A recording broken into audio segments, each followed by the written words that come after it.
The bill, which is currently in Parliament, says that if two doctors certify that somebody who's terminally ill has got the firm and settled intention that they want to take their own life, then they will be given a prescription which they've got to administer to themselves, which can end their life. One of the reasons some people like this bill is they think that situations like Tony Nicholson, when he had locked-in syndrome, that it would relieve that sort of suffering.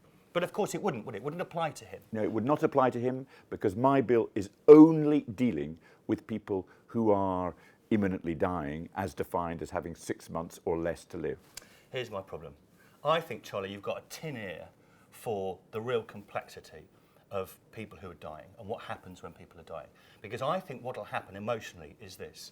Many people will go, you know, it's actually a bit difficult for all the family, God bless them. I think it's best if I just walk off stage quietly. I think you're completely wrong. I think the sort of situation that you describe, no, there would not be that firm and settled intention. Very, very many people wouldn't want to do this, but there is a small minority that are absolutely clear that this is what they want. Charlie, and why should they not have this option? Why should people go through that suffering when they don't have to? So why are doctors against it? Why are people who aren't against it? The majority of doctors are against it. The disabled people are against it. Some disabled people are against it. Some, they reflect society. People who sit with the dying, like the clergy, we're against it. Some clergy are in favour of it. Some are against it. Charlie, we live in a society that tries to increasingly tries to keep death out of sight and out of mind. What I fear about your bill, it's just another move in that trying to push death aside because we're frightened of it, because we don't understand it. Giles, I think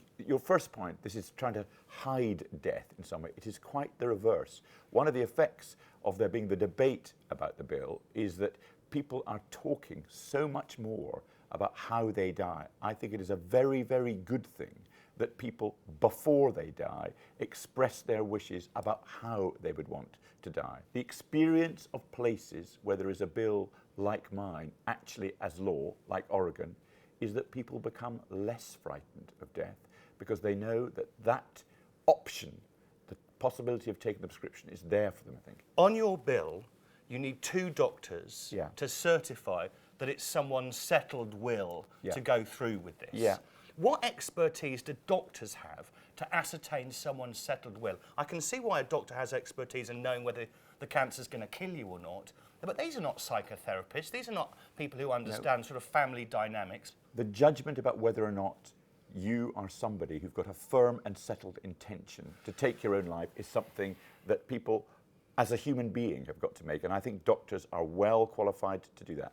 It's a complicated thing, Charlie. It's really complicated. It's a complicated thing, but there are many complicated things in life. The difficulty of making those judgments does not, in my view, lead to the conclusion that we should completely vacate the field and say this is too difficult. It's extremely burdensome for someone to think, oh, I have this extra thing to consider. It might relieve the suffering of the people around me, or it to go really quietly. You're giving me all sorts of thoughts. You assume, Giles, that those caring for somebody, the doctors, or those who love them, and the person themselves is not able to say, this is too difficult, I don't want to know about this, or I don't know what to do about it. If that was the attitude... I'm sure that sometimes that'll happen. And if that was the attitude, then of course this would not be a possibility, because the bill is clear, it's got to be a firm and settled intention. And you know, this is La La Land. It's not, what you get so confused by, Giles, is that very, very, very, very many people, whilst they're dying, are in a whole stage of uncertainties. This is not for them. It will not apply to the people that you are describing. All sorts of people, I will be able to convince you very easily that it is my firm and settled will, whatever that really means. Why would you do that if it wasn't your firm? Because actually, I don't want my kids to see me suffering.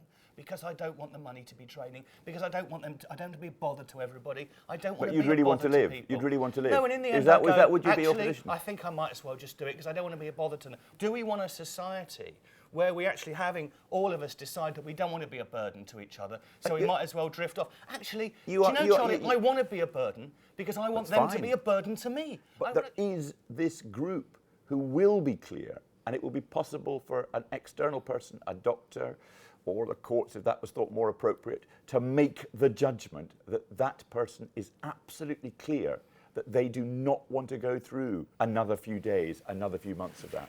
And there needs to be that option.